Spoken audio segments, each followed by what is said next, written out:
Donc, je voudrais d'abord introduire cette réunion en saluant la présence de Anne Voiturier et d'Isabelle Rueff, mais aussi le cabinet 1630 qui nous a accompagnés pour une partie de cette contribution pour le Conseil national de la rénovation adressé au logement.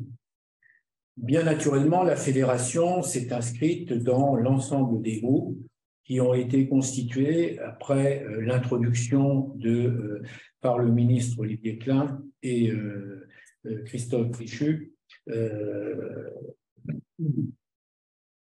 Que retirer de cela?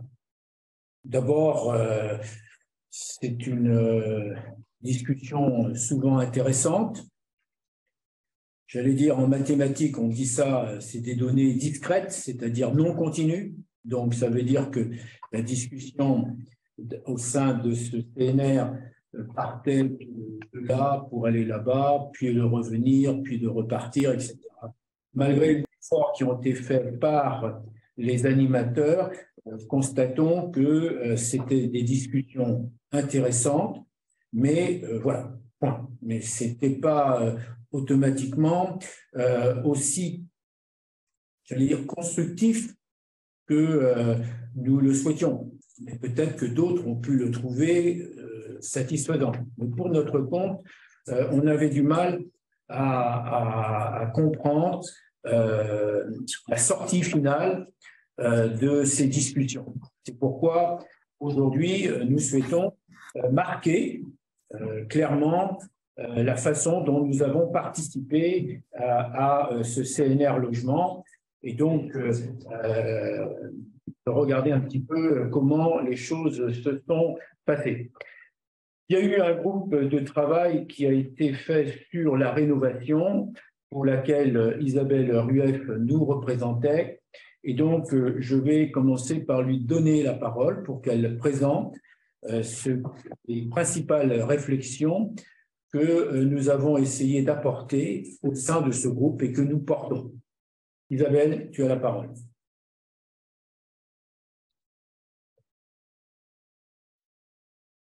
Après avoir réactivé le son. Merci Marcel et bonjour à toutes et tous. Le groupe de travail numéro 3 portait effectivement sur toutes les dimensions de rénovation énergétique et de façon plus large d'ailleurs de rénovation, puisqu'il s'agissait à la fois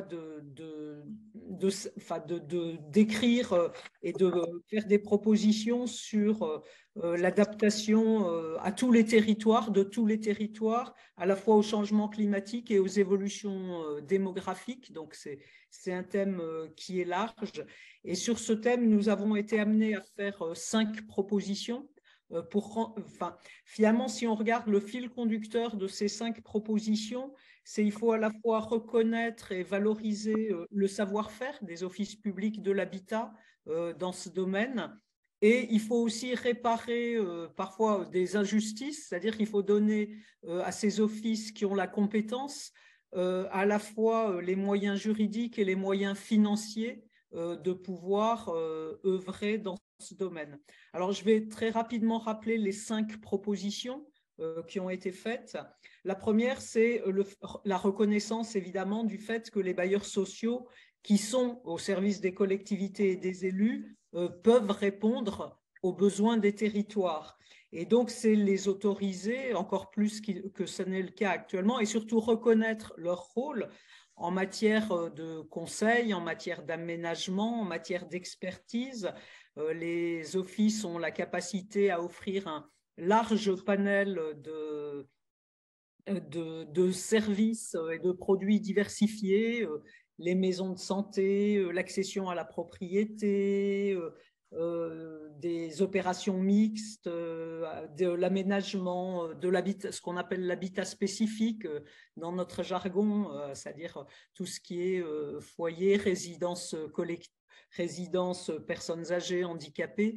Et justement, cette capacité, nous l'avons à répondre dans tous les territoires y compris des territoires qui n'intéressent pas forcément d'autres opérateurs.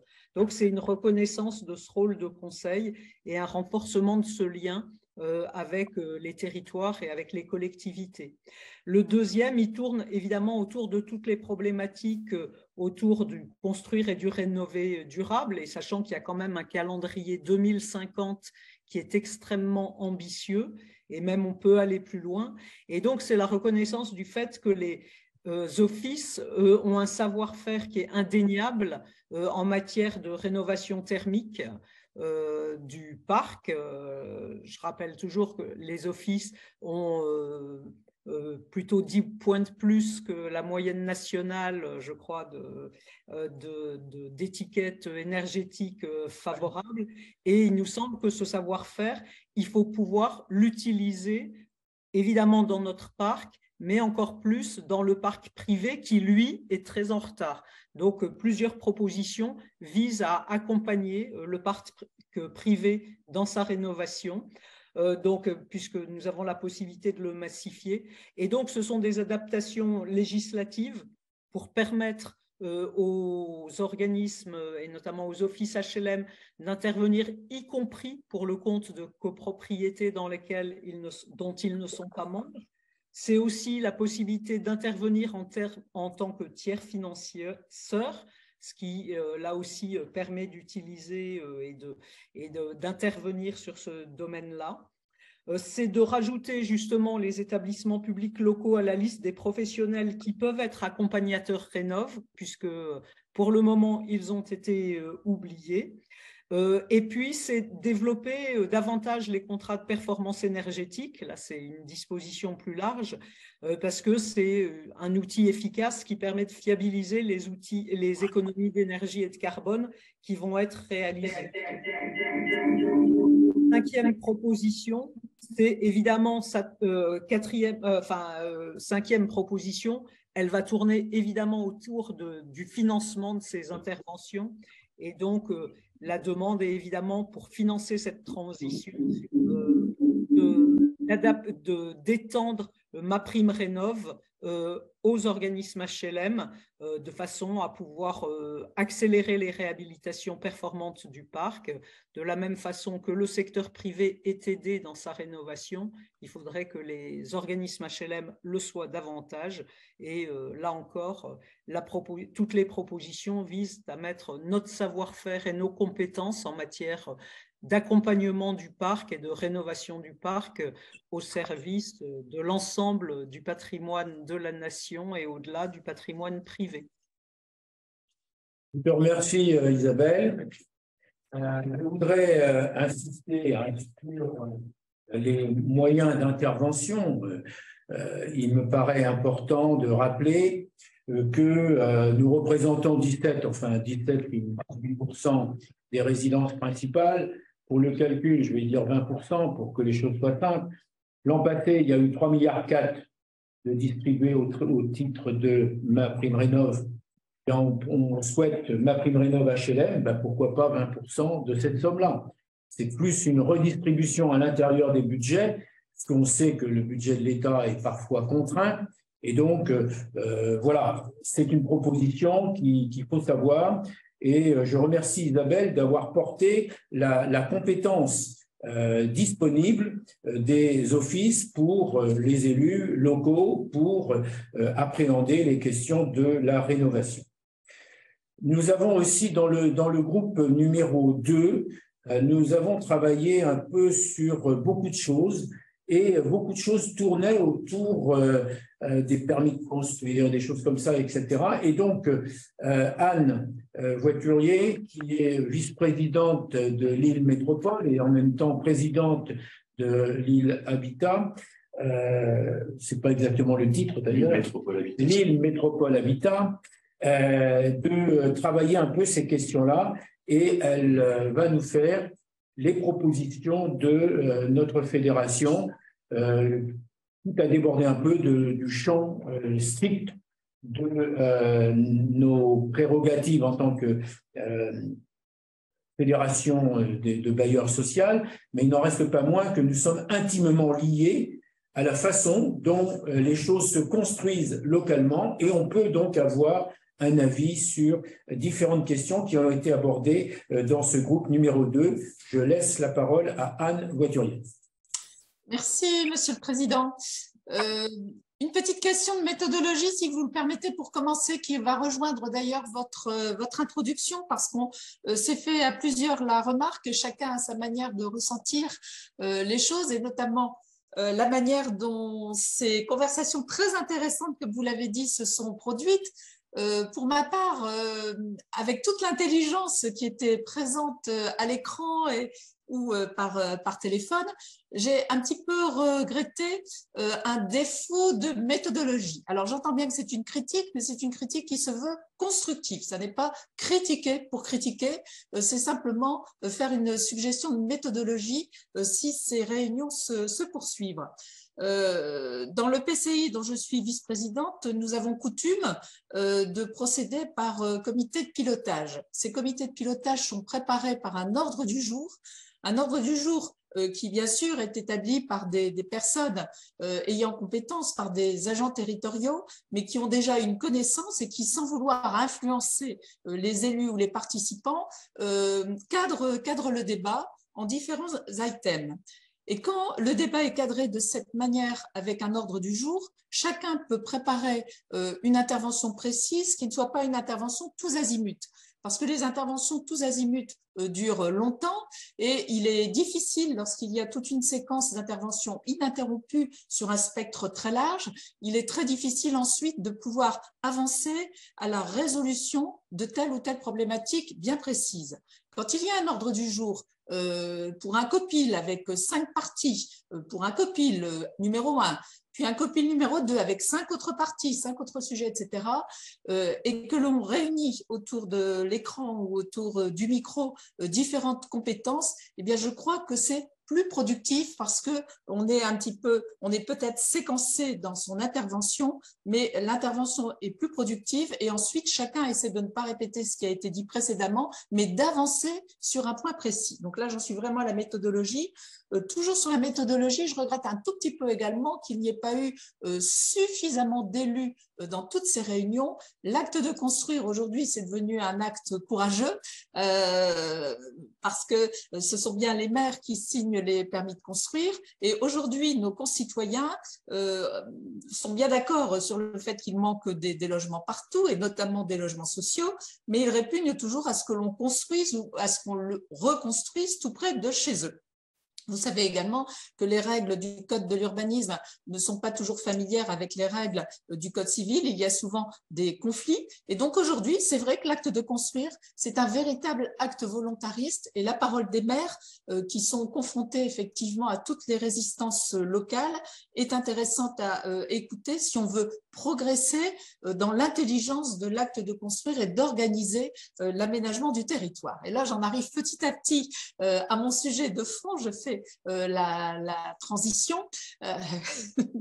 parce que le maire dans sa commune où l'élu dans son EPCI doit effectivement organiser par séquence de 6 ans en général l'acte de construire qui se transforme localement sur un territoire un peu plus large. Là où je suis, il y a 95 communes qui sont rattachées à l'EPCI, c'est quand même c'est un nombre respectable. Donc cet acte de construire s'élargit effectivement à l'aménagement du territoire. Aménagement du territoire qui obéit aujourd'hui à beaucoup de contraintes, les champs 4 ans, la protection des terres agricoles, le ZAN, j'en cite quelques-uns pas au hasard qui nous contraignent beaucoup, la rareté du foncier, notamment en zone urbaine. Et on s'aperçoit en fait que pour établir un programme local de l'habitat sur 6 ans, eh bien, on doit discuter, bien sûr, et c'est très intéressant et c'est indispensable avec chaque maire.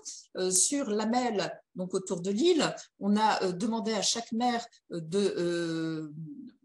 pour de discussions itératives entre le service logement habitat de la MEL et chaque maire. On a établi une cartographie pour chaque commune, signée par chaque maire, qui a donc bien inscrit dans ses gènes et dans les gènes de la commune sa volonté de construire tel type de logement pour tel type de population dans tel type de quartier, en intégrant par exemple des servitudes de mixité sociale dans tel quartier plutôt que tel autre, en faisant tout ce qu'il fallait pour répondre, par exemple, dans une zone carencée ou déficitaire en logement social aux besoins de logements sociaux. Et tout cela s'est intégré dans le PLU qui sera voté d'ailleurs un petit peu après le PLH. Le train du PLU a, mais c'est volontaire, un wagon de retard sur le train du PLH. En général, ce sont des trains qui se passent en 3 séquences.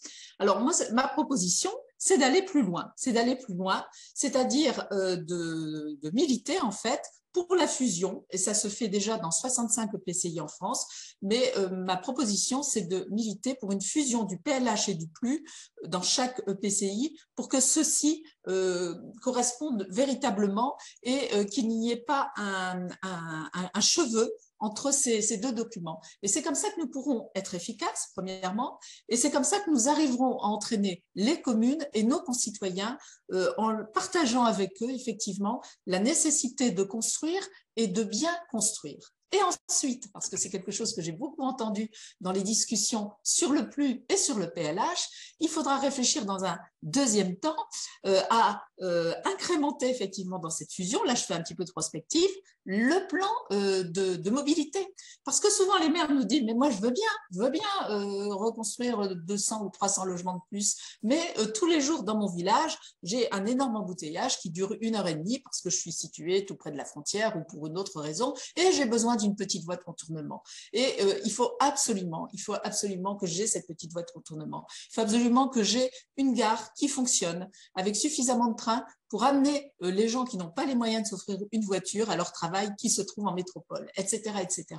Quand on étudie toutes ces problématiques dans le détail, on s'aperçoit qu'il faut une cohérence, une cohésion, une cohérence d'abord, mais aussi une cohésion entre ces documents fondateurs, le PLH, le PLU et le PDM. Donc, pour qu'on ait un acte de construire harmonieux qui implique l'agrément et l'adhésion de la population, il faut réfléchir globalement à des documents qui seront partagés avec la population, parce qu'aujourd'hui tout cela est très concerté, et qui vont entraîner la population plutôt que de créer des barrages. Donc ça, c'est la réflexion, j'allais dire, essentielle. Ensuite, et je commence la transition avec l'intervention de Marcel, qui sera davantage financière, je le sais, ce qui est essentiel parce que l'argent, c'est aussi le nerf de la guerre, on ne peut pas travailler sans moyens. Donc, je vais transmettre la parole à Marcel pour qu'il évoque sans doute la suppression de la RLS, la TVA au taux de 5,5 et le secours de l'État, le secours qui pourrait être celui de l'État au niveau national pour financer ce qu'on appelle les acquis améliorés qui nous permettent de lutter contre la vacance. Parce qu'on sait que dans nos communes, il y a un gisement très important de logements qui sont inhabités, qui sont vacants, qui se détruisent progressivement parce qu'ils sont laissés à l'abandon et qui pourraient renaître si on y mettait des moyens. Et ces moyens pour faire renaître ces logements qui sont abandonnés, qui font partie du paysage urbain ou rural, ces moyens sont supérieurs en général à la somme de 80 000 € qui est forfaitisée très grossièrement pour réhabiliter un logement social. On s'aperçoit que quand on veut faire de l'acquis amélioré, y compris quand on est bailleur social, ça n'est pas un ticket de 80 000 € qu'il faut mettre, mais c'est plutôt un ticket de 130 ou de 150 000 € parce qu'on part d'un existant. Et là, nous avons besoin de financement et nous avons besoin effectivement de ne plus toucher le fond comme nous le faisons aujourd'hui. Mais puisque j'ai la parole, je vous propose justement d'aborder le sujet qui découle des observations que je viens de faire. Lorsqu'il y a eu la loi 3DS qui a été votée en février 2022, le 21 février 2022, l'USH m'avait sollicité pour présider un groupe de travail avec Jean-Luc Vidon, d'ailleurs, qui est président de la FNAR, pour travailler sur la loi 3DS. la première décision qui a été prise, c'est de solliciter la participation active des associations d'élus. Et donc, ensemble, on s'est dit, puisque on entend ici et là, et notamment de la part du président de la République, une espèce de volonté de décentralisation des politiques du logement, pourquoi pas? Pourquoi pas? Mais à ce moment-là, il faut un réceptacle pour marquer cette décentralisation potentielle. Et puis, donc, on a promu cette idée de l'autorité organisatrice de l'habitat. Bien naturellement, le gouvernement n'y était pas spécialement favorable, ou plutôt ne savait pas trop ce que c'était, une espèce d'ovni qui arrivait dans le débat, et donc n'a pas favorisé l'acquisition par cette autorité organisatrice de l'habitat de compétences fortes. C'est vrai. Cependant, s'il y a une autorité organisatrice, à l'instar de l'autorité organisatrice de la mobilité, il faut un financement. Et il nous est apparu qu'on pouvait essayer de travailler sur la question de ce que je viens de parler à l'instant.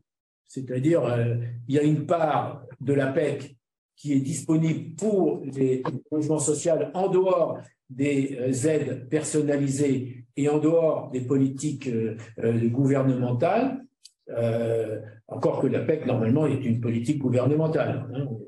Mais donc, on souhaiterait que le gouvernement soit plus attentif à cela. Et donc, nous avons demandé au cabinet 1630, à Bertrand et à de travailler sur une hypothèse. Pourquoi ne pas accrocher un financement des AOH sur une partie de la PEC? Tu l'as dit dans CNR. Ah oui, oui, alors c'est des propos que, bien sûr, là, ce que je vous dis là, Laurent me rappelle ça, mais c'est des propos que j'ai développés au sein du CNR. Et donc, pour leur donner un peu plus d'acuité, je vais demander à Bertrand de nous présenter une fiche qui est à votre disposition sur votre demande.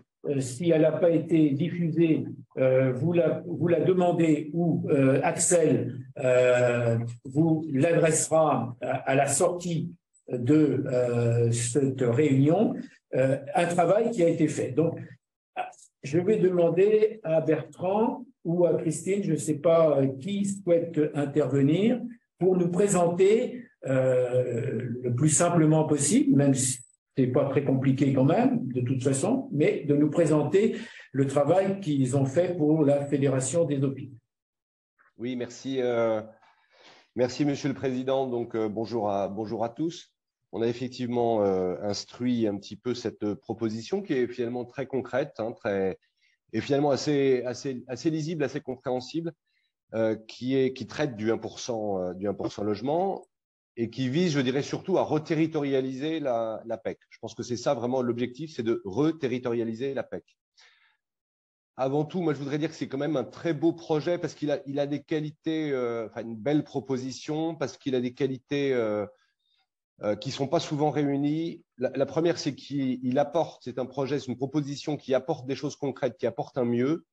Notamment, il améliore l'efficience de la PEC, efficience de la PEC qui est parfois, voilà, à juste titre, peu importe, mais qui est parfois critiquée, que ce soit par la Cour des comptes ou par l'ANCOLS. En tout cas, ça en améliore l'efficience de traitement et ça en améliore l'équité. Je rejoins ce que disait le président Marcel Rogemont à l'instant sur l'équité de traitement qui est pourtant prévue au CCH quand on parle du 1% logement, l'équité de traitement entre les OLS. Donc, ça apporte réellement un mieux. Le deuxième avantage de ce projet, c'est qu'il est intelligent. Je dirais qu'il est intelligent parce que d'abord, il dote d'une vraie responsabilité l'autorité organisatrice de l'habitat. Donc, il instancie quelque chose qui a été créé il y a 1 an par la loi 3DS. Et deuxièmement, il est intelligent parce qu'il fait une large part au conventionnel, c'est-à-dire que tout ne doit pas passer par la loi, tout ne doit pas être inscrit dans le marbre, mais vous le verrez, je détaillerai, une grande part peut être abordée par du conventionnel. Enfin, il est raisonnable Et je crois que là-dessus, c'est important aussi d'y insister parce que c'est pas une révolution qui est attendue par ce projet. C'est pas, on a parfois, quand on consultait les uns et les autres, entendu dire que ça allait être le bouleversement complet du 1% logement. Non, pas du tout. C'est très raisonnable. Ça ne demande pas 1 euro de plus. C'est-à-dire que c'est du refléchage d'un circuit de financement, mais il n'y a pas d'argent en plus qui est attendu. Il n'y a pas de 1 euro de dépense en plus. Ça ne touche pas notamment aussi à la collecte, qui est une chose, on sait, qui est délicate, que Action Logement Service réalise avec difficulté, et on le comprend parce que c'est délicat à faire. Donc, ça ne touche pas à la collecte, ça ne touche pas aux aides aux personnes physiques, et ça ne touche pas aux aides que l'État apporte à ses politiques publiques nationales. Donc, c'est assez circonscrit comme proposition, donc assez raisonnable. Et puis, je dirais que ça arrive au bon moment, enfin, cette proposition, d'une part parce que, effectivement, c'est 1 an après cette loi 3DS. Deuxièmement, parce qu'on sait tous que Action Logement Service, aujourd'hui, est dans une situation d'incertitude sur son statut et son avenir. Donc, c'est un moment de questionnement légitime par le groupe Action Logement et l'État et les partenaires sociaux. Et puis, comme le disait le président, c'est un moment où le gouvernement veut réentamer un petit peu des réflexions sur la décentralisation, et je dirais que ça tombe bien, ça tombe pile au bon moment. Alors, ça part de constats, je vais les résumer très brièvement. Le constat de l'APEC, on en a parlé tout à l'heure, c'est-à-dire que, en gros, l'APEC, c'est 1,6 milliard par an de collecte. C'est un peu plus de financement annuel parce qu'il y a des effets de financement complémentaire, c'est le PIV, je vous passe le mécanisme. Mais, comme le disait le président Marcel, tout à l'heure, il y a à peu près 45% des financements qui vont à destination des organismes de logements sociaux. Donc, ces constats chiffrés, ils sont connus, ils sont assez bien documentés par l'Action Logement et par l'ANCOLS. La proposition, elle est la suivante. Donc, c'est de renforcer le lien employeur, salarié, bailleur au niveau d'une EPCI. Donc, pour toute EPCI qui a demandé la compétence AOH et qui serait volontaire pour entrer dans ce projet, ça permettrait de mettre en place une concertation locale sur son territoire entre, d'une part, les employeurs qui auront cotisé volontairement, les partenaires sociaux présents sur le territoire et les OLS, tous les OLS du territoire. Pour rendre opératoire cette concertation locale de financement, il y a donc un financement qui serait fléché vers l'AOH, que Action Logement Service, qui continue à être collecteur, versera à l'AOH sur la base d'un pourcentage de la PEC collectée sur le territoire. Donc, s'il y a 100 de PEC collectés sur un territoire, Action Logement Service versera une quote-part de cette PEC à destination de l'AOH. Cette quote-part, on propose qu'elle soit, comme je le disais tout à l'heure, fixée conventionnellement à 2 étages, d'une part par la convention quinquennale entre l'État et Action Logement, qui pourrait préciser un pourcentage minimal et un pourcentage maximal. On propose, nous, dans notre étude, que le minimum soit de 45% et le maximum 75%. C'est basé, en fait, sur l'historique de ce que assure à peu près chaque année Action Logement Service. Et puis que ce soit une autre convention locale, cette fois, entre Action Logement Service et l'AOH, qui détermine précisément le pourcentage qui va être donné sur telle ou telle collectivité entre le minimum et le maximum. Donc, je le redis, la collecte, elle reste bien chez Action Logement Service. Action Logement Service continue de financer les différentes actions qu'elle destine aux personnes physiques, qu'elle destine aux politiques publiques nationales. Et l'AOH, elle, se charge de redistribuer et de financer les aides par subvention qu'elle apporterait aux bailleurs sociaux de son territoire. Quelques mots, enfin, et j'en terminerai là, sur des simulations, mais pour donner un ordre de grandeur. Ça n'a pas d'autre objectif. On a fait des simulations sur certaines métropoles. Sur Brest Métropole, pour vous donner quelques exemples, on arriverait entre 2 et 3,5 millions d'euros annuels de financement qui aboutirait à l'AOH. Et pour une métropole comme Lyon, on arriverait entre 15 et 25 millions d'euros qui arriveraient à l'AOH de la métropole. Donc, vous voyez que ce sont des montants qui sont significatifs. Et encore une fois, j'insiste, c'est-à-dire pas un argent de plus, ni des entreprises cotisantes, ni de l'État, ni des collectivités. C'est juste un refléchage plus intelligent pour reterritorialiser une action qui aurait toujours dû être territoriale. Voilà en quelques mots ce qu'on pouvait dire, et je relaisse la parole à... Je remercie Bertrand de nous avoir présenté cela. Vous aurez compris que c'est les hypothèses de reversement aux AOH, c'est entre 55%, 65% ou 75%, c'est les hypothèses qui ont été faites. De façon à ce que ce soit clair. Je voudrais ajouter un élément. Si vous regardez les deux propositions à caractère financier que nous proposons, ce sont deux propositions qui ne coûtent pas 1 euro de plus et qui visent seulement à ce qu'il y ait une utilisation, j'allais dire, plus attentive à l'ensemble du travail fait par les organismes du logement social, dont bien sûr les offices, mais pas seulement les offices. Quand je dis MaPrimeRénov' HLM, en disant est-ce qu'on peut avoir 20%, en gros, c'est pour imager mon propos, bien sûr que je dis cela, mais si on peut avoir une part significative de 400, 500, 600 millions de la part d'un financement sur MaPrimeRénov', on aura des résultats, nous, certainement plus probants que la plupart des résultats que l'on obtient avec MaPrimeRénov' actuellement, et même si aujourd'hui on dit qu'il faudrait avoir plusieurs gestes dans MaPrimeRénov', nous on a tous les gestes en même temps. Donc c'est qualitativement le travail qui est fait par les organismes du logement social, c'est un cran au-dessus de tout ce qui se fait au niveau de MaPrimeRénov'. Donc on pense loyalement que l'on peut y arriver. Et pour le travail sur l'AOH, je précise d'ailleurs, puisque très dernièrement, les associations d'élus ont été reçues par, je crois, Béchu, Klein et Faure. Mesdames et messieurs, excusez-moi, je n'ai pas d'indélicatesse, mesdames et messieurs les élus, je constate que à la fois Intercommunalité de France, à la fois France Urbaine sont à fond soutien pour les AOH.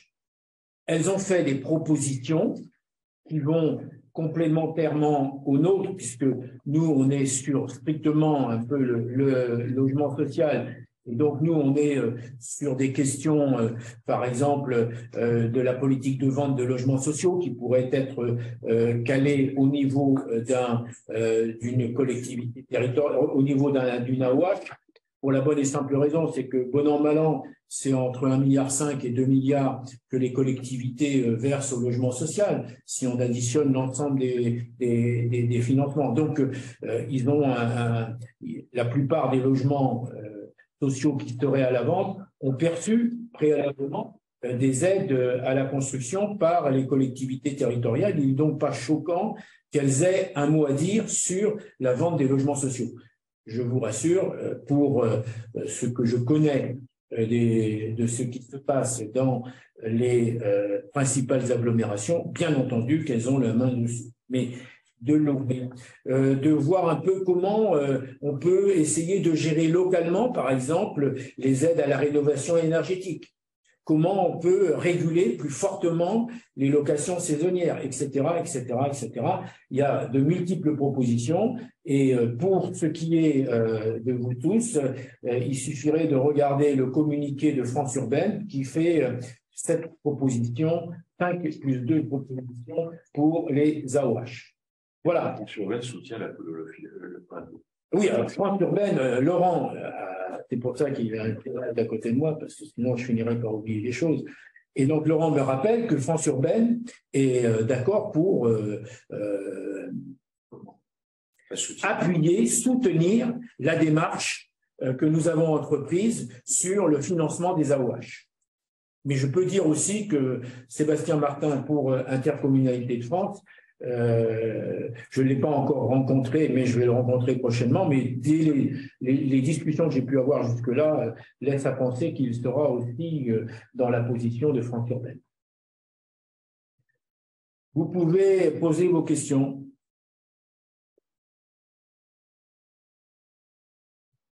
Alors, bien sûr, je me suis intéressé à Rennes, hein, au hasard. C'est vraiment le hasard. Je tiens à remercier Bertrand et Christine d'avoir, dans leur choix panel, d'avoir mis Rennes. Ça ferait entre 8 et 11,5 millions de choses. Qu'attendez-vous du CNR? Si je fais cette conférence de presse avec mes collègues qui ont participé à différents groupes du CNR, voilà, c'est un signe. Moi, ce que je souhaite du CNR, c'est que quand il y a eu le CNR, le vrai CNR, enfin le démarrage à Marcoussis du CNR, en fait, les groupes de travail qui avaient été constitués et qui ont travaillé pendant une journée ont mis sur le devant de la scène la question du logement. Ça veut dire quelque chose. Si 4 groupes de travail qui sont avec des compétences très différentes, à la fin de leur réflexion, mettent en point numéro 1 la question du logement, c'est parce qu'il y a une vraie question du logement. Aujourd'hui, le marché du logement, d'accord, ne s'adresse qu'à une partie de plus en plus réduite de la population. Si bien qu'il y a un problème pour le logement des ménages et que ce problème-là, il faut le prendre à bras le corps. Parce qu'au bout du bout de toutes les questions qui ont été posées dans le premier CNR, eh bien, ça reste la question essentielle. C'est-à-dire, il y a trop de ménages qui sont exclus du marché du logement privé, et donc il y a un problème. Le problème est simple, c'est qu'aujourd'hui, on a du mal à faire l'accession sociale à la propriété et les ménages ont du mal à quitter le logement HLM parce que entre le loyer du logement HLM et le loyer du privé est tellement élevé qu'ils n'ont plus de possibilité de passer. Alors, à partir de là, il y a des débats qui se mettent en place sur comment on pourrait faire en sorte que ça tourne un peu plus le taux de rotation HLM. Mais le taux de rotation HLM, s'il ne tourne pas, c'est qu'il y a une raison. C'est que les gens sont dans l'impasse pour leur projet de parcours résidentiel. Ils sont dans une impasse. Ils sont obligés de rester là où ils sont. C'est dommage, c'est pour ça qu'il faut probablement même que les AOH aient un poids plus important sur le foncier.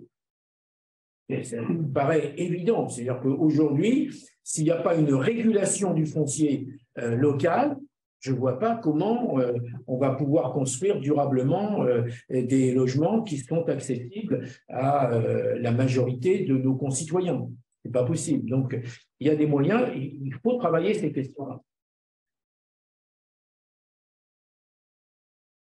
Donc, j'attends du CNR, c'est une réflexion sur, et puis qu'il soit conforme à ce qui a été dit à Marcoussis.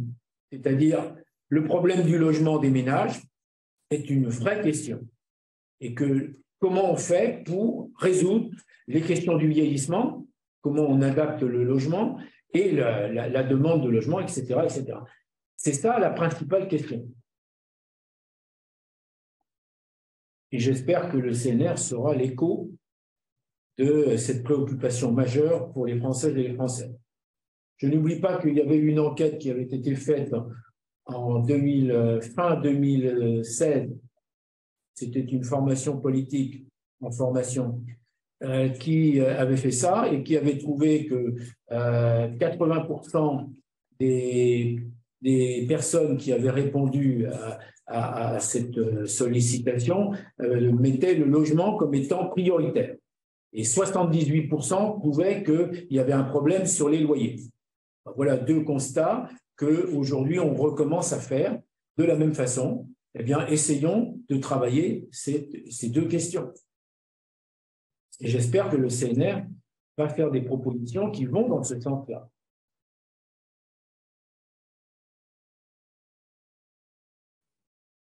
Bien. Je ne voudrais pas vous empêcher de manger. Il n'y a pas d'autres questions? A priori. Eh bien, écoutez, on termine là. Je vous remercie les unes et les uns d'avoir pris de votre temps pour cette conférence de presse. Je remercie mes collègues et je remercie bien sûr 1630, le cabinet 1630, Bertrand et Christine, pour le travail qui a été réalisé de qualité.